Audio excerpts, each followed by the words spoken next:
80 años. Hay mucho que agradecer y tanto por celebrar.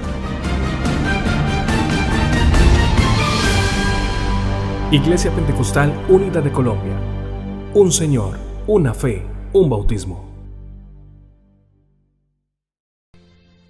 Era el miércoles 12 de mayo de 1937, cuando Axel Werner Larsen descendió del barco en Puerto Colombia, dando así comienzo a una de las historias más fascinantes, el nacimiento y desarrollo de la Iglesia Pentecostal Unida de Colombia. La familia misionera estaba compuesta por Axel Werner, su esposa Abigail y su pequeño hijo Kate, los cuales habían sido enviados por la Iglesia canadiense a Asambleas Pentecostales de Jesucristo.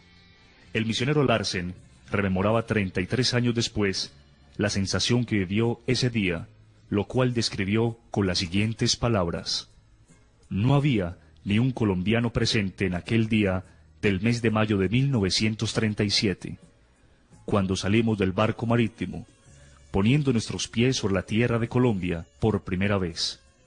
Pero el Señor de la Mies estaba presente, dándonos la bienvenida a esa parte de su viña. 3 días después de estar en Barranquilla, llegó Carlos Bertol, un misionero interdenominacional, con el cual los Larsen tenían contactos desde el Canadá. Navegaron por el río Magdalena hasta Barranca Bermeja, y luego por vía férrea hasta Bucaramanga. Ya en Bucaramanga, viajaron a Málaga, oriente de Santander, para conocer la obra que los Bertol habían desarrollado y presenciar el bautismo de algunos creyentes. Fue en Loma del Salado, una finca cercana a Enciso, Santander, donde el misionero Larsen tuvo el privilegio de ver los primeros colombianos bautizándose en el nombre de Jesús y recibiendo el Espíritu Santo hablando en lenguas. De regreso a Bucaramanga, los Larsen comenzaron la obra de manera definitiva. La ciudad de los parques se convirtió en su nuevo hogar y la plaza central en el primer escenario de evangelización. Una mesita, unas pocas Biblias y un hombre alto, delgado, de aspecto nórdico, comenzó a ofrecer Nuevos Testamentos y Biblias a los transeúntes. La hermana Abigail reunía los sábados a un grupo de niños para enseñarles la palabra de Dios y cánticos.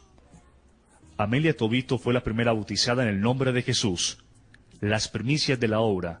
¡Qué alegría! Meses después, algo intempestivo sucedió. La hermana Abigail tuvo complicaciones en su embarazo, hasta que finalmente murió afectada por la eclampsia al dar a luz una niña. Larsen, con mucho dolor, sepultó a la misionera que vino a dejar su corazón en Colombia, como lo había deseado. Yo sé que mi Redentor vive, figura en su epitafio.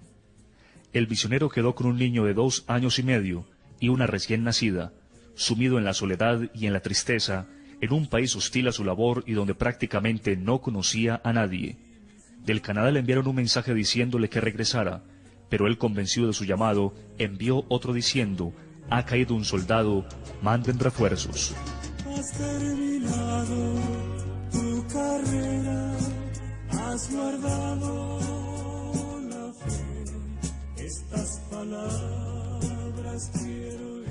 Después de esa difícil prueba, comenzaron a asistir algunas personas, entre ellas la familia Blanco, los niños Campo Elías y Jorge, su madre Emilia y sus demás hermanos. El 8 de diciembre de 1940, el misionero Larsen bautizó a Campo Elías Bernal, de 12 años, y a Jorge Blanco, de 10. También a María Duque, Lucía Hernández y Fayeta Cornelia Bernard, una misionera bautista que en su trabajo interdenominacional con los Bertol había recibido la revelación del nombre. 8 días después, Axel Werner y Fayeta Cornelia contrajeron matrimonio. A fines de 1941 llegó James Elmer Ball con su familia para atender la obra. Los Ball trabajaron 11 años en Bucaramanga y luego regresaron a los Estados Unidos. En 1942, el hermano Larsen y su familia viajaron a Barranquilla, desde donde zarparían en un barco para el Canadá, pero por dificultades con su pasaporte no pudieron viajar. Su estadía la aprovecharon para iniciar la labor misionera, vendiendo Biblias que les facilitaba un agente de la Sociedad Bíblica Americana. Fue así como al poco tiempo establecieron la segunda iglesia en el país. En 1943, el misionero Sanford W. Johnston llegó a Barranquilla a casa de los Larsen y trabajó su primer periodo de 5 años ayudando en los lugares donde se predicaba el mensaje. Al poco tiempo enfermó de malaria, por lo que regresó al Canadá, donde contrajo matrimonio con Eleanor Ruth Gamblin, una exmisionera de la China, la cual era viuda. En julio de 1948, Johnston junto con su esposa regresó a Colombia y se estableció en la ciudad de Cali, pero la enfermedad siguió minando su salud y el día 25 de septiembre de 1949 durmió en el Señor, no sin antes encargar su misión a William Dross, profetizando que un gran avivamiento se manifestaría en el occidente colombiano. Sus últimas palabras fueron: «Me muero, pero Dios seguramente los visitará». Fue así como William Dross se hizo cargo de la obra en Cali, donde posteriormente hubo un gran crecimiento. En 1945 se había formado en Norteamérica la Iglesia Pentecostal Unida, como resultado de la unión de la Iglesia del Canadá y la Iglesia de los Estados Unidos. La Iglesia colombiana, que hasta entonces se llamaba Iglesia Evangélica Pentecostal, pasó a ser administrada por la nueva organización y adquirió el nombre de Iglesia Pentecostal Unida de Colombia. El esfuerzo misionero se duplicó y llegaron al país más misioneros, entre ellos Sally Lemons, una joven que trabajó con los Larsen en Barranquilla y otros lugares como Medellín y Cali. Otros misioneros que vinieron a Colombia fueron William Thompson y Lewis Morley. El misionero Thompson, que trabajaba con una misión trinitaria, se contactó con el hermano Larsen y recibió la revelación del nombre de Jesús. Por tal razón, viajó a Inglaterra, donde renunció a la misión trinitaria, fue bautizado en el nombre de Jesús y regresó a Colombia a trabajar bajo la supervisión del hermano Larsen por un tiempo. Después fue enviado a Bucaramanga para recibir la iglesia que entregaba el hermano Ball, el cual regresaba a su tierra. Thompson también realizó una gran labor en Bogotá y en los Llanos Orientales. Lewis Morley vino a trabajar inicialmente como misionero a Venezuela en el año de 1957. Luego vino a Colombia a colaborar con el hermano Larsen y conoció a la señorita Sally Lemons. En 1958 contrajeron matrimonio y después de trabajar en Barranquilla un tiempo, fueron enviados al interior del país, Pereira, Cali y Palmira. Comenzando los años 50, el Evangelio se enfrentó al reto de la guerra fratricida y la intolerancia religiosa. Se presentaron hechos de persecución en el norte del Valle del Cauca, como fue la muerte de varios hermanos en La Morena y Tesorito. La sangre de los mártires se convirtió en semilla que produjo una gran cosecha. La persecución produjo un efecto aleccionador, pues los creyentes que se desplazaban de un lugar a otro, por razón de trabajo, persecución u otros, llegaban a nuevos lugares sembrando la semilla del Evangelio. La obra se consolidó en las ciudades más importantes, estableciéndose cada una de ellas como eje de expansión del Evangelio a ciudades intermedias, pequeñas y zonas rurales. Estas ciudades, en orden cronológico, en cuanto al establecimiento de la obra fueron: Bucaramanga, 1937, Barranquilla, 1942, Cali, 1948, Medellín, 1950, Bogotá, 1954. La iglesia al principio estaba distribuida en regiones. Estas se establecieron casi naturalmente y bajo el criterio de los misioneros, quienes además conformaban el concilio misionero.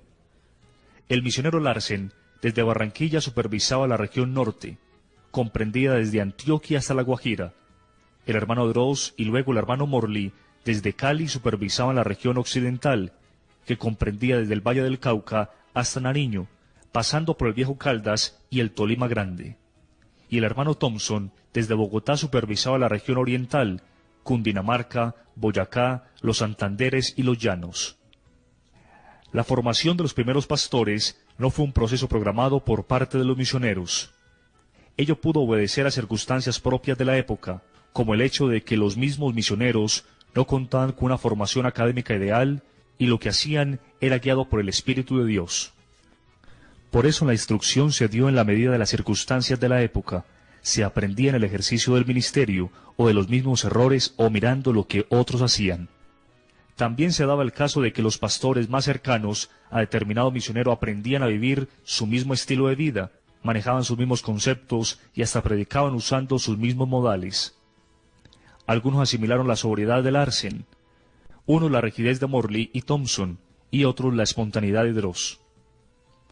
A medida que pasaba el tiempo, la influencia de los líderes colombianos fue creciendo, hasta generar una escuela combinada donde se mezclaron elementos foráneos y elementos autóctonos, resultando así una segunda generación de pastores que predicaban pausado como Campo Elías, algunos brincaban como Zúñiga y otros palmoteaban como Eliseo. Los primeros pastores colombianos que participaron en cargos administrativos fueron Campo Elías Bernal como presbítero, Mario Cadavid como tesorero nacional y Manuel Ospina como secretario. Hubo otros líderes de la época, Moisés Izahar, Cristóbal Ospino, Noel Ospina, Eduardo García, Saúl Ramírez, Sergio Forero, Jesús Cardoso, Alfredo Montenegro, Arturo Estrada y Juan Rodríguez, entre otros. En 1967, y por disposición de la iglesia de quien dependían los misioneros, la Iglesia Pentecostal Unida de Colombia obtuvo su autonomía administrativa, la cual fue entre sus causas el resultado de la separación de las dos iglesias de Norteamérica. Dentro de la propuesta de autonomía traída por los dirigentes de la Iglesia Pentecostal Unida Internacional, con sede en San Luis, Missouri, Estados Unidos, se acordó que los nuevos directivos deberían ser colombianos y los misioneros quedarían como consejeros, pero no tendrían incidencia de la administración de la obra nacional. El hermano Larsen había renunciado a la membresía de la Iglesia de los Estados Unidos y aunque no estaba del todo de acuerdo con la nacionalización, aceptó su papel de consejero y continuó apoyando a la Iglesia colombiana hasta el final de sus días. Todos somos misioneros, pues hay una misión para cada uno. Hay mucho campo para trabajar, hay miles de almas esperando. Cristo murió por todos. Vamos adelante hacia la perfección.